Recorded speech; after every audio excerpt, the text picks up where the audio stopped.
What's going on, Jerome's? Happy Monday out there, everyone, everywhere. And as we've been doing throughout the season, apparently, allegedly, there are more teams than the Minnesota Fighting Vikings in this 32-team league.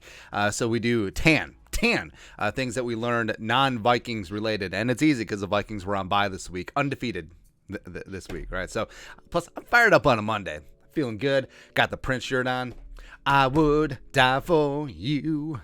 Right, man. So thing number one that we learned from the NFL Week 7, the Bengals are back, baby. Now, it's easy to write them off because they were slipping, falling, they can't get up. The offensive line that they invested a lot of money in was Garbaggio, but never bet against Joe Burrow, man. 2 straight fantastic games, one down in Nowlands, and then coming on home and putting the bang thing on the upstart Falcons, and Joe Burrow throwing for 481 and 3 touchdowns. He had like 350 in the first half.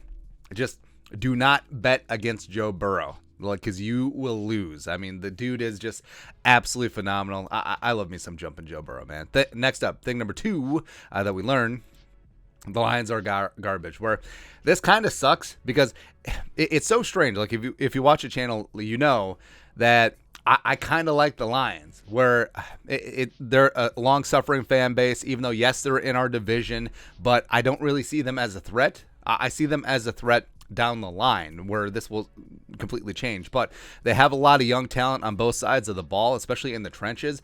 But things aren't clicking, man. And I don't know if it's coaching. I don't know if it's Goff. Well, I actually do think it's coaching, where it kind of sucks because Dan Campbell has been phenomenal out there biting kneecaps, and I think he's going to get fired. I do. Whether it's mid-season, whether it's at the end of the season, I think Brad Holmes is going to fire him because, I mean, you have too much talent to be this poor.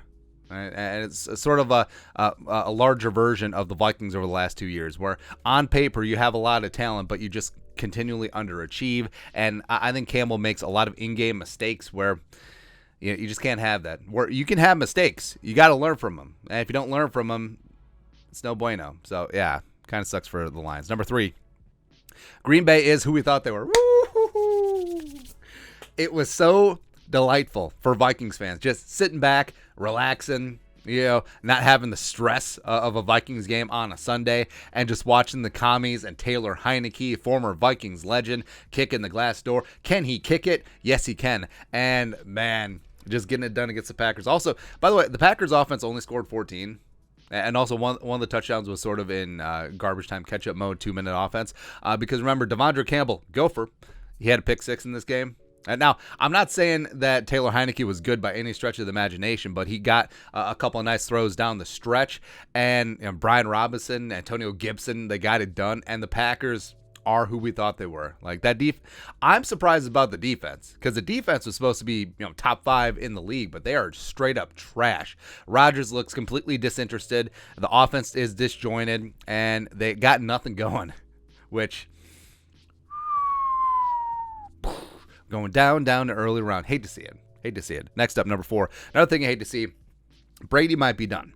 So the Bucs went in Carolina as like 13.5-point favorites and just completely shat themselves. Like the Mike Evans drop, it's probably it's an even worse drop than Christian Watson week 1 against the Vikings. So it's just hot take time.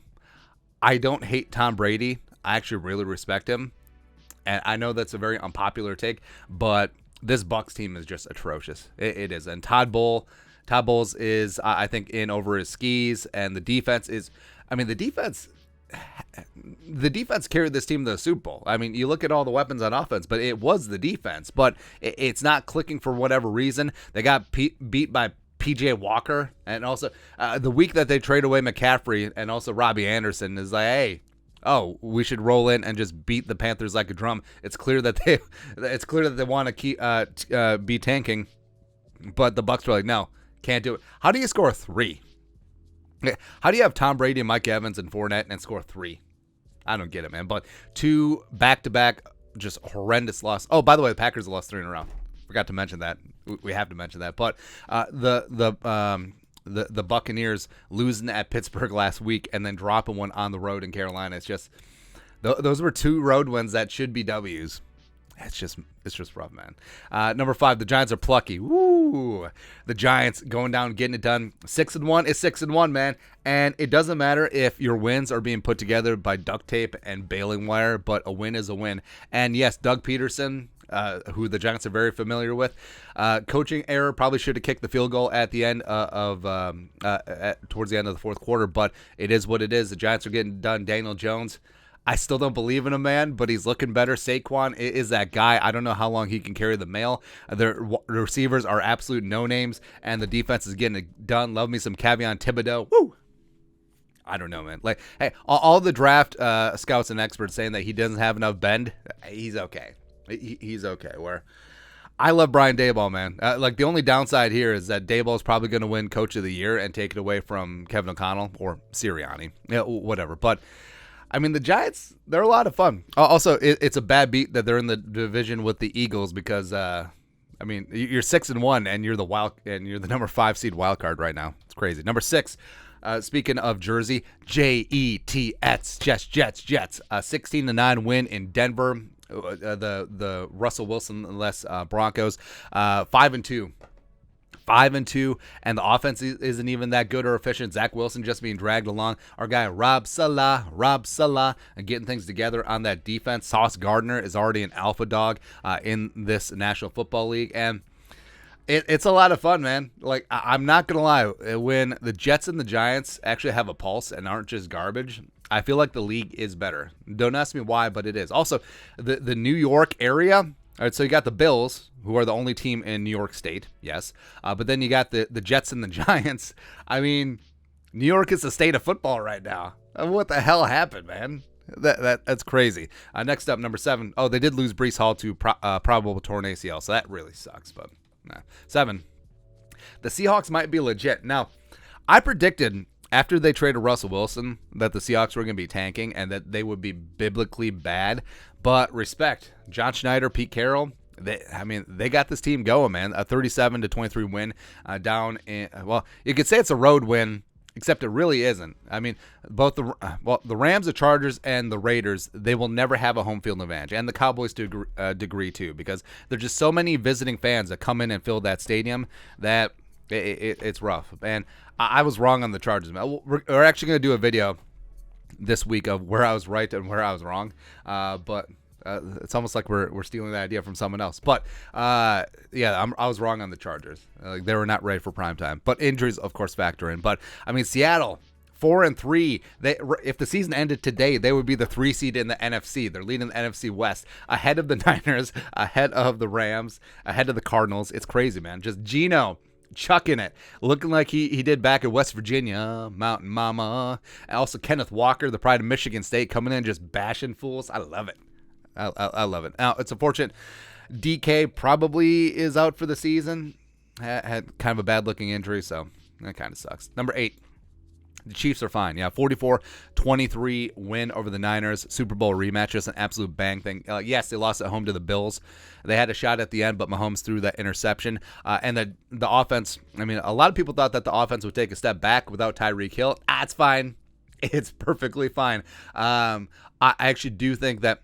So Tyreek Hill is super talented, and he was a system wide receiver in Kansas City. Both things can be true at once. And with the Chiefs, with Juju, as well as Mecole Hardman having like 17,000 touchdowns, and also MVS that they overpaid for, it's just like, it really doesn't matter. As long as you got Andy Reid and Patrick frickin' Mahomes, man, they're going to be good to go. They're going to be good to go. I mean, good. All right, so Chiefs at Bills, AFC title game in the snow, Orchard Park. That's going to be a good one.